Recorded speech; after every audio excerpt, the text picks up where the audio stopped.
Hello दोस्तों, welcome to my YouTube channel English school. तो जैसा कि आपको पता है, हमने इंग्लिश ग्रामर का कोर्स स्टार्ट किया था, जिसमें हमने सबसे पहले स्टार्ट किया था नाउन से। ये टॉपिक हमारा कंप्लीट हो चुका है। अगर आपने इसकी वीडियोस नहीं देखी है तो आप प्लेलिस्ट में जाकर देख सकते हो। उसके बाद हमने स्टार्ट किया था प्रोनाउन को। इसकी भी 4 वीडियो ऑलरेडी अपलोड हो चुकी है। अगर आपने वो नहीं देखी है तो आप आई बटन पे क्लिक करके देख सकते हो। तो सबसे पहले देखते हैं कि कल हमने क्या पढ़ा था, उसके बाद आज स्टार्ट करेंगे। कल हमने पढ़ा था डेमोन्स्ट्रेटिव प्रोनाउन, जिसमें कि 4 चीज़ें आती थी। पहला था दिस और दैट। दिस का यूज सिंगुलर के लिए यूज़ करेंगे और इसके बाद जो आने वाली वर्ब है वो भी सिंगुलर होगी। दैट का यूज भी सिंगुलर नाउन के लिए यूज करेंगे और वर्ब भी सिंगुलर होगी। दिस कोई भी चीज़ पास है उसके लिए यूज़ करते हैं और दैट कोई भी चीज़ दूर है उसके लिए यूज़ करते हैं। उसके बाद था दीज और दूज। ये दोनों प्लूरल नाउन के लिए यूज़ होते हैं और इनके बाद जो आने वाली वर्ब है वो भी प्लूरल रहेगी। और जो दीज है ये उन वस्तुओं के लिए यूज़ होता है जो पास में है, और दूज उन वस्तुओं के लिए जो कि पास में नहीं है या कह लो दूर है। तो ये हमने पढ़ लिया था, इसके एग्जाम्पल और ये एरर देख लिए थे। उसके बाद देखा था कि जो ये दीज, दैट, दीज, दोज ये होते हैं, अगर इनके बाद वर्ब आ जाए तो ये काम करेंगे प्रोनाउन का, और अगर इनके बाद नाउन आ जाए तो ये काम करेंगे एडजेक्टिव का। ये एग्जाम्पल देख के थे। अगर दिस के बाद वर्ब आ गई तो ये प्रोनाउन होगा और इसके बाद नाउन आ गया तो ये एडजेक्टिव होगा। इतना हमने कल कर लिया था। आज हम करेंगे रिफ्लेक्सिव प्रोनाउन।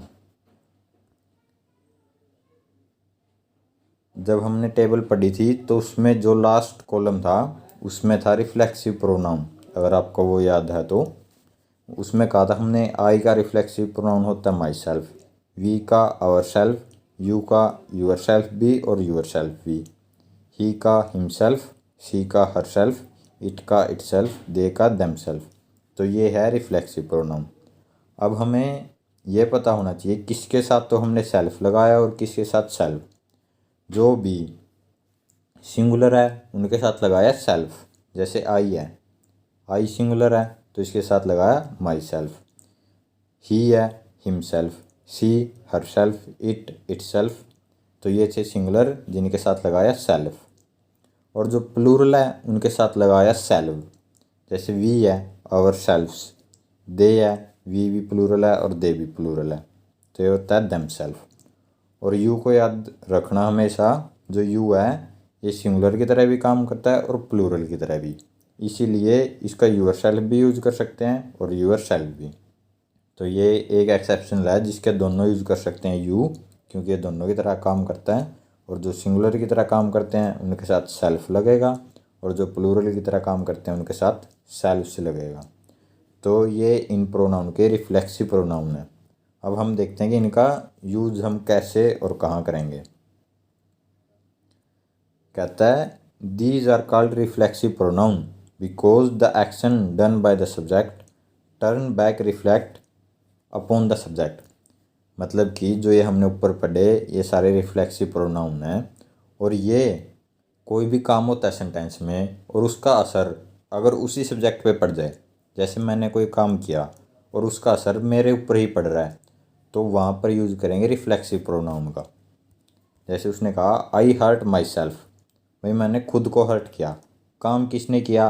मैंने। तो सब्जेक्ट कौन हो गया? आई। और काम का असर किसके ऊपर पड़ा? मेरे ऊपर पड़ा, क्योंकि मैंने खुद को हर्ट किया। तो यहाँ पर ये माई सेल्फ रिफ्लेक्सिव प्रोनाउन है, जो कि क्या दिखा रहा है कि किसी भी सब्जेक्ट का उसी के ऊपर जब प्रभाव पड़ जाता है, इफेक्ट पड़ जाता है, तो वहाँ पर यूज़ करते हैं रिफ्लेक्सिव प्रोनाउन का। जैसे उसने कहा ही हर्ट हिमसेल्फ। अब ही क्या सब्जेक्ट, तो यहाँ पर जो रिफ्लेक्सिव प्रोनाउन यूज होगा वो ही का ही होगा। ही का हमने पढ़ा था हिमसेल्फ।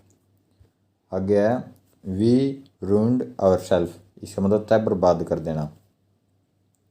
तो वी क्या है? सब्जेक्ट है, और जो इसका रिफ्लेक्सिव प्रोनाउन है वो है आवर सेल्फ्स, तो यहाँ पर इसका यूज करेंगे। उसके बाद है यू रून्ड योर सेल्फ। तो वही बात है, यहाँ पर यू का रिफ्लेक्सिव प्रोनाउन यूज़ हो रहा है क्योंकि इसका असर इसी के ऊपर पड़ रहा है, तो वहाँ पर यूज़ करते हैं रिफ्लेक्सिव प्रोनाउन का। जैसे she killed her self yesterday, उसने कल अपने आप को मार लिया। तो यहाँ पर सी सब्जेक्ट है और इसका काम का असर इसी के ऊपर पड़ रहा है, तो यहाँ पर यूज़ करेंगे रिफ्लेक्सिव प्रोनाउन हर सेल्फ। तो ये था रिफ्लेक्सिव प्रोनाउन। कौन से थे? आई का माई सेल्फ, वी का आवर सेल्फ, यू का यूर सेल्फ भी और यूर सेल्फ भी, ही का हिमसेल्फ, शी का हर सेल्फ, इट का इट सेल्फ, दे का देम सेल्फ। अब इनका यूज़ पढ़ लिया। जब भी किसी सब्जेक्ट कोई काम करे और उसका असर उसी के ऊपर पड़ जाए तो वहाँ पर यूज़ करेंगे रिफ्लेक्सिव प्रोनाउन का।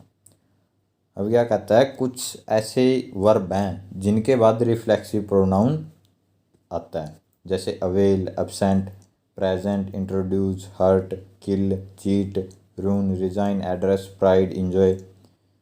जैसे हमने अभी पढ़ा था, ये वही वर्ड थे, ही हर्ट हिमसेल्फ, तो यहाँ पर हर्ट वर्ब आ गई, रूइंड आ गया, किल्ड आ गया, अवेल, एब्सेंट, इस टाइप से।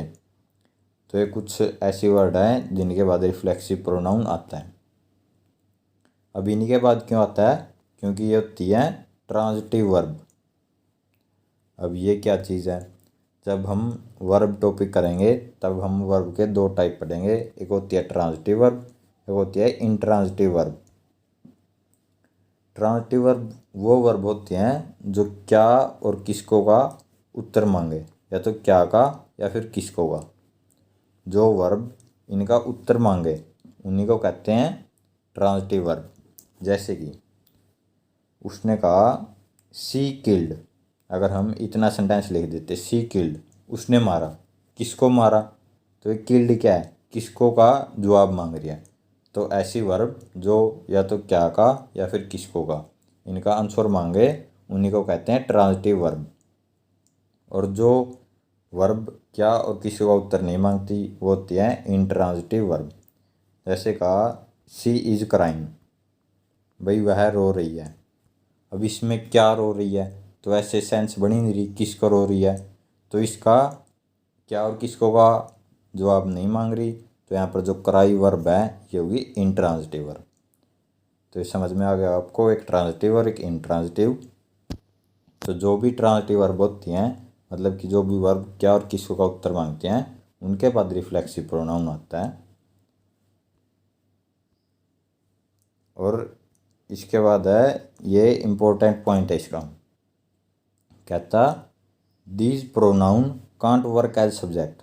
मतलब कि जो ये प्रोनाउन हमने पढ़ा reflexive pronoun, myself, ourself, yourself, ये सारे ये कभी भी सब्जेक्ट का काम नहीं करते, या फिर ऐसे कह लो कोई भी सेंटेंस इनसे स्टार्ट नहीं होगा। जैसे उसने कहा my self have done this work, तो यहाँ पर माई सेल्फ गलत है क्योंकि ये कभी भी सब्जेक्ट का काम नहीं कर सकते या कोई भी सेंटेंस इनसे स्टार्ट नहीं हो सकता, तो यहाँ पर आएगा आई। जैसे कोई भी इंट्रोडक्शन पूछता है तो वहाँ पर क्या कहते हैं, माई सेल्फ, आगे अपना नाम बता देते हैं, जैसे राम। अगर कोई पूछ रहा है इंट्रोडक्शन दो तो ऐसे कहते हैं माई सेल्फ राम, तो ये गलत है, कभी भी ऐसे मत बोलना, क्योंकि जो ये माई सेल्फ और ये सारे रिफ्लेक्सिव प्रोनाउन हैं ये कभी भी सब्जेक्ट का काम नहीं कर सकते। तो इंट्रोडक्शन पूछे तो ऐसे बोल सकते हो आई एम, आगे अपना नाम, या फिर ऐसे बोल सकते हो माई नेम इज। ये दोनों सही है, ना कि माई सेल्फ से स्टार्ट करेंगे तो वो गलत माना जाएगा। उसी तरह हिमसेल्फ बोट ए बुक, तो हिमसेल्फ से तो सेंटेंस स्टार्ट हो ही नहीं सकता, तो यहाँ पर आएगा ही बोट ए बुक। तो ये था फोर्थ नाउन रिफ्लेक्सिव प्रोनाउन। मेरे हिसाब से आपको समझ में आ गया होगा। उसके बाद जो फिफ्थ टाइप है वो है इम्फाटिक प्रोनाउन।